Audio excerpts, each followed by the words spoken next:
தாய் வீடு மே 2025. கந்தையா போடியாரும் தேநீர் கடை சுந்தரமும். எழுதி வாசிப்பவர் பானா விஸ்வகோகிலன். அன்று அதிகாலை 5 மணி. பிள்ளையார் கோயிலின் காண்டாமணியின் ஓசையிலே கைகளை கண்களில் ஒத்திக்கொண்டு கந்தையா போடியார் படுக்கையிலிருந்து எழுந்து கொண்டு சற்று வெளியே தலையை நீட்டினார்.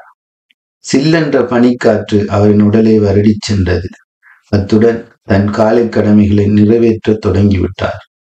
மனைவி பாக்கியமும் நாளாந்த வேலைகளை ஆரம்பித்து விட்டார். காலையில் மனைவியின் முட்டை கோப்பியோடு தேனூற்றிய அப்பமும் உண்டுவிட்டு, பாக்கியம், நான் சற்று வெளியே சென்று வருகிறேன் என்ற ஓசையுடன் துண்டை எடுத்து தோளில் போட்டு வெற்றிலை பெட்டியையும் கைகளில் இடுக்கிக் கொண்டு வெளியே சென்று விட்டார் கந்தையா போடியார். பாக்கியத்தின் குரல் மெதுவாக வெளியே வந்தது. போனால் போன இடம் என்று கதைத்து கொண்டிருக்காமல் பெரியா வீட்டுக்கு வாங்கள், நான் இங்கு ஒண்டிக்கட்டையா இருப்பேன் என்றார். இந்த ஓசைக்கு நாளாதான் ஓய்வே இல்லை என்று விட்டு சென்றார் கந்தையா. வயல்வெளியே பல வண்ண நிற முயல்கள் கொந்திலிருந்து வெளியேறியது போல் மக்கள் தங்கள் நாளாந்த செயற்பாடுகளுக்காக ஓடிக்கொண்டிருந்தார்கள். வீதியிலே வேலைக்கு செல்பவர்கள் ஒரு பக்கம், பாடசாலை மாணவர்கள் ஒரு பக்கம், வீட்டு வாசலின் வழியே நின்று வெட்டிக்கதை பேசுபவர்கள் ஒரு பக்கம் என பலராலும் தெரு நிரம்பி இருந்தது. கந்தையாவும் வெற்றிலையை சப்பி துப்பிக்கொண்டு சுந்தரத்தின் தேநீர் கடையை வந்தடைந்தார். ஊரிலே சுந்தரத்தின் தேநீர் கடை மிகவும் பிரபல்யம்.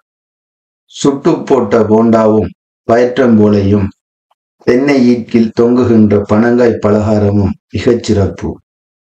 உடல் சூட்டுக்காக பாய்லர் பக்கமாக கந்தையா போடியார் ஒதுங்கிக் கொண்டார். அவருக்காகவே என காலாடுகின்ற நாட்காலி ஒன்று காத்து கொண்டிருக்கும். என்ன கந்தையான்னு காலங்காத்தால? வழக்கம் போல இஞ்சி தேநீர் தானே என்றான் தேநீர் கடை சுந்தரம். ஓமடா, உனக்கு என்ன சொல்லி ஆகணும், அதுதான் ஒவ்வொரு நாளும் தாரியே, அதையே போடு என்றார் கனத்த குரலுடன் கந்தையா. உண்ட கடைக்கு வந்து இஞ்சி பிளேண்டி ஒன்று குடிச்சு ஒரு வடையும் சாப்பிட்டா தாண்டா எனக்கு நிம்மதி என்று கூறிக்கொண்டு அன்றைய பத்திரிகையை எடுத்து படிக்க தொடங்கினார். ஒரு பக்கம் தேநீர் கலக்குகின்ற கரண்டியின் சத்தம், மறுபக்கம் கொதிக்கின்ற பாய்லரின் விசில் சத்தம். அந்த நேரம் பார்த்து ரேடியோவில் எம்ஜிஆரின் பாட்டும் கந்தையா போடியாரின் காதை குடைந்தது. அவற்றினை கேட்டுக்கொண்டு பத்திரிகை செய்திகளை படிக்கத் தொடங்கினார். காலை 7 மணியாகி விட்டது. என்ன அண்ணன் பேப்பர்ல விசேஷம் என்றான் சுந்தரம். அட, ஒன்றுமில்லையடா, வழக்கம் போலத்தான் என்றார் கந்தையா. உங்களுக்கு என்னென்ன, பிள்ளைகள் எல்லாம் வெளிநாட்டுல, உங்களுக்கு நல்லா காசு வருது, அதோட வயல் வேற. எங்களை பாருங்க, ஒவ்வொரு நாளும் இந்த அடுப்புல கிடந்து வேக வேண்டியிருக்கு என்றான் சுந்தரம். அதை கேட்டவுடன் கந்தையா பத்திரிகையை மடித்து கொண்டு, எல்லோருக்கும் அதுதான்டா தம்பி நினைப்பு, நான் என்ற மனுஷியும் எவ்வளவு வேதனைப்படுகிறோம் என்று எங்களுக்கு தாண்டா தெரியும். என்னதான் இருந்தாலும் பெற்ற பிள்ளைகள் பக்கத்தில் இருக்கிற மாதிரி இல்லத்தானே என்றார் கந்தையா போடியார். அதுவும் சரிதான் அண்ணே, என்ன செய்வது, எல்லாம் அவன் விட்ட வழி என்றான் சுந்தரம். கந்தையா போடியார் ஊரிலே சற்று வசதி படைத்த மனிதர். கல்வி அறிவும் வயல் காணி என சொத்துக்களோடும் வாழ்கின்ற மனிதர் தான். இவருக்கு 4 பிள்ளைகள். அவர்கள் எல்லோரும் படித்து திருமணம் முடித்து கொண்டு வேலை வாய்ப்புகள் என்று வெளிநாட்டிலே தங்கிவிட்டார்கள். மனைவி பாக்கியத்திற்கும் அதே கவலைதான். வருடம் ஒரு முறை விடுமுறை என பேரன் பேத்திகளுடன் குடும்பமாக வருவார்கள். 2 வாரம் தங்கியிருந்து விட்டு சென்று விடுவார்கள். அந்த நாட்களில் இவர்களின் மகிழ்ச்சியினை அளவிடவே முடியாது. விதம் விதமான உணவுகளும் சிறு சிறு தீன்பண்டங்களும் அதனை தயார் செய்வதற்கு பாக்கியத்திற்கு உதவி செய்யவென ஒரு குழாமும் காத்திருக்கும். இரவு நேரம் வீட்டின் வெளியே உணவு சமைத்து அதனை உண்பதும் பல மணி நேரம் கதைத்து கொண்டிருப்பதும் ஒரு அழகான கிராமிய வாழ்வியல் அம்சத்தினை வெளிக்காட்டுவதாக அமையும்.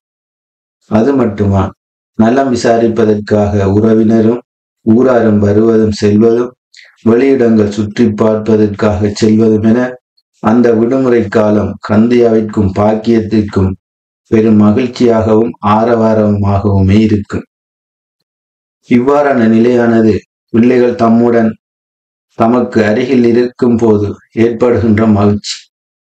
இதனை அவர்கள் தங்கள் இறுதி காலம் வரை அனுபவிக்க வேண்டும் என விரும்புகின்றார்கள். ஆனால் மிக வேகமாக சுற்றுகின்ற பூமியும் நேரமும் அதற்கான சந்தர்ப்பத்தினை வழங்குவதனை தடுத்து விடுகின்றது. இவையைப் போல தாயகத்தில் வாழ்கின்ற பல முதியவர்கள் இவ்வாறான தனித்த நிலையினை எண்ணி ஒவ்வொரு நாளும் கலங்கிய வண்ணம் தம் இறுதி நாட்களை எதிர்பார்த்து கொண்டிருக்கிறார்கள். சரி சுந்தரம், நானும் வாரேன் என்று கூறிக்கொண்டு தந்தையா மேலே தொங்கிக் கொண்டிருந்த வாழைப்பழம் ஒன்றினை எடுத்துக்கொண்டு நடக்கத் தொடங்கும் வேளை பக்கத்து வீட்டு பேரப்பிள்ளைகளின் ஞாபகம் வந்தது. சுந்தரம், அவித்த கடலையும் தோடம்பழம் முட்டாயும் தா என கேட்டு வாங்கி கொண்டு சென்றார். தனிமையில் வாழும் இவர்களுக்கு அந்த பிள்ளைகள் தான் சற்று ஆறுதல். தாம் மகிழ்ச்சியினை உணர்வது அந்த பிள்ளைகள் மூலமே.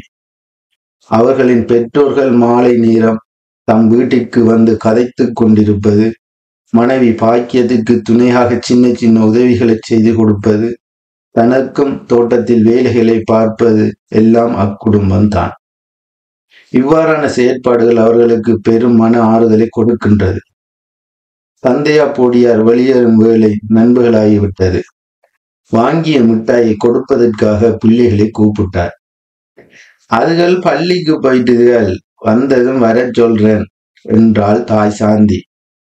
பரவாயில்லை, இதை பிள்ளைகளுக்கு கொடு, நான் வாரேன், நேரமாகி விட்டது, கிளவி வேற கரகரக்கும், மாலைக்கு அதுகளை கூட்டிட்டு வீட்டுக்கு வா என்று கூறிக்கொண்டு தந்தையா சென்றார். வீட்டிலே புழுங்கலரிசி சோறும் முருங்கை இலை சொதியும் முருங்கைக்காய் கலந்து ஒட்டி மீனும் குழம்புமாக கறி காய்ச்சியிருந்தாள். போடியார் தந்தையா முகத்தினை கழுவிக்கொண்டு சோற்றில் ஒரு பிடியெடுத்து கண்ணில் ஒற்றிக்கொண்டு படிக்கத்தின் மேலே தட்டை வைத்து கொண்டு மதிய நேர உணவினை உண்ணத் தொடங்கினார். அந்த நேரம் பார்த்து, இந்த மனுஷனுக்கு போனால் போன இடம்தான், நான் இங்க தனியா ஒண்டி கட்டியா இருப்பேன்னு தெரியாதா? கதைக்க தொடங்கினா இருட்டுறதும் தெரியாது, விடியறதும் தெரியாது என முணுங்க தொடங்கினாள். காதில் வாங்கியும் வாங்காத மாதிரியும் அவளின் தனிமையின் புலம்பல். அவள் கவலையை யார்கிட்ட சொல்லுவாள்? நான் தான் இருக்கின்றேன் என தன்னுள்ளே எண்ணிக்கொண்டு மடித்து வைத்த சாக்கு கட்டிலை எடுத்து வேப்ப மரலுக்கு கீழே போட்டு ஈட்கிலை எடுத்து பற்களை குத்தி கொண்டு சற்று கண்ணசரத் தொடங்கினார் கந்தையா. பாத்திரங்களை கழுவி வைத்துக் கொண்டு தன் பனையோலை பாயினை எடுத்துக்கொண்டு சற்று ஓய்வெடுக்கலாம் என விராந்தைக்கு சென்றால் பாக்கியம். இங்கு பூனை வேறு சுருண்டு படுத்திருந்தது. பணம், காணி, சொத்து, வசதி, வாய்ப்புகள் என எல்லாம் இருந்தாலும் வாழ்க்கையின் இறுதி பகுதியானது அமைதியாகவும் நிம்மதியாகவும் இருப்பதற்கு பெற்ற பிள்ளைகள் என்பது இன்றியமையாததாகும். தாயகத்தில் இருந்து இடம்பெயர்ந்து வெளிநாடுகளில் வாழ்கின்ற தம் பிள்ளைகளை பெற்றோர் சதாகாலம் நினைத்தை கொண்டே வாழ்கின்றார்கள். இவ்வாறான சந்தர்ப்பத்திலே அவர்களுக்கான ஆதரவானது ஒரு தொலைபேசி அழைப்பு மூலமாக வேணும் கிடைக்காதா என கலக்கத்துடன் வாழ்கின்றனர். இவ்வாறான பிரிவானது தற்கால உலகில் தவிர்க்க முடியாத ஒன்று. கால ஓட்டத்திற்கேற்ப வாழ்க்கை போக்கினை மாற்றி அமைத்துக் கொள்ளும் தன்மை இருந்தலும் அவசியம். ஆனால் ஒரு சில முதியோர் சதா காலமும் பிள்ளைகளை நினைத்து வாடிக்கொண்டிருக்கின்றனர். இவ்வாறான குடும்ப இடைவெளியானது தற்கால உலகில் படிப்படியாக அதிகரித்து கொண்டு செல்கின்றது. இதனால் முதுமையின் ஆரோக்கிய நன்னிலையானது உடலாலும் உள்ளத்தாலும் பாதிப்படைகின்றது. இவ்வாறான நிலைப்பாட்டினை தவிர்ப்பதற்கு இயலாவிட்டாலும் சற்று குறைத்து கொள்ள முற்படுவது சிறப்பு. குறிப்பாக வருடம் ஒரு முறையாவது பிள்ளைகள் அவர்களை சென்று பார்ப்பது, அவ்வப்போது தொலைபேசி அழைப்பினை மேற்கொண்டு அவர்களின் நலன் விசாரிப்பது, சுற்றத்தாரின் ஆதரவு, உறவுகளின் இடையூடாட்டம் மற்றும் சமுதாய பொதுச் செயற்பாடுகளில் ஈடுபடுவது போன்ற விடயங்கள் அம்முதியவர்களின் ஆரோக்கியத்தினை சற்றேனும் வலுப்படுத்தும். நன்றி.